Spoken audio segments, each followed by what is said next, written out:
हरियाणा के दबंग खनन माफिया उत्तराखंड में उड़ा रहे नियमों की धज्जियां। देहरादून जिले की तहसील विकासनगर अंतर्गत सहसपुर विधानसभा क्षेत्र के कैंचीवाला अब्दुल्लापुर में एक गंभीर मामला सामने आया है।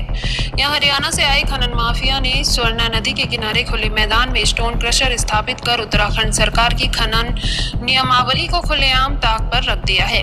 ये क्रशर बिना किसी अनुमति या सुरक्षा मानकों के संचालित हो रहा है, जिससे पर्यावरण और स्थायी निवासियों को भारी नुकसान हो रहा है। प्रमुख उल्लंघन और समस्याएं: खुला संचालन बिना सुरक्षा के, क्रशरों के चारों ओर कोई चार दीवारी नहीं है। प्रदूषण नियंत्रण बोर्ड पीसीबी के नियमों के अनुसार धूलकण सोखने के लिए हरे पेड़ों की श्रृंखला या स्प्रिंकलर सिस्टम नहीं लगाया गया है।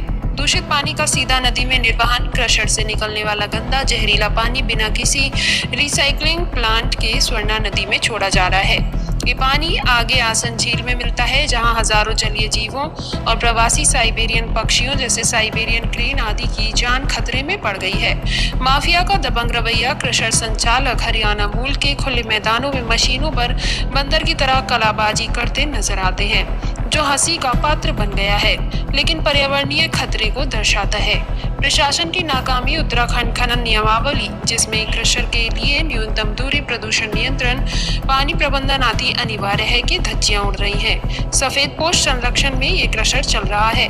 जिला खनन अधिकारी पर सवाल: नवनियुक्त जिला खनन अधिकारी ऐश्वर्या के चार्ज संभालने के बाद माफिया के हौसले बुलंद हो गए हैं।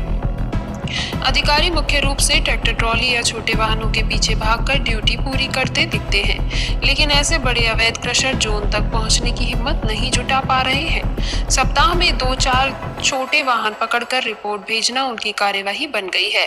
पर्यावरणीय और राजस्व नुकसान: स्वर्णा नदी और आसन झील का प्रदूषण बढ़ रहा है, जो स्थानीय पारिस्थितिकी तंत्र के लिए घातक है। राज्य सरकार को खनन से होने वाला राजस्व लूटा जा रहा है, जबकि अवैध संचालन से पर्यावरण क्षति और स्वास्थ्य जोखिम बढ़ रहे हैं। उत्तराखंड में अवैध खनन और क्रशरों के खिलाफ हाई कोर्ट व विभागीय कार्यवाही के कई मामले सामने आए हैं, जैसे विकासनगर में क्रशर सीज, ओवरलोडिंग पर जुर्माना, लेकिन इस मामले में अब तक कोई प्रभावी कदम नहीं उठा। ये मामला केवल एक क्रशर का नहीं, बल्कि खनन माफिया की सरपरस्ती, प्रशासनिक लापरवाही और पर्यावरणीय संकट का प्रतीक बन चुका है। स्थानीय निवासी और पर्यावरण प्रेमी सवाल उठा रहे हैं, आखिर उत्तराखंड सरकार अपनी राजस्व संपदा और प्राकृतिक संसाधनों की रक्षा कब करेगी, या ऐसे अवैध क्रशर इसी तरह चलते रहेंगे? प्रशासन से मांग है कि तत्काल जांच कर क्रशर सीज किया जाए, माफिया के खिलाफ सख्त कार्यवाही हो, नियमों का पालन सुनिश्चित किया जाए।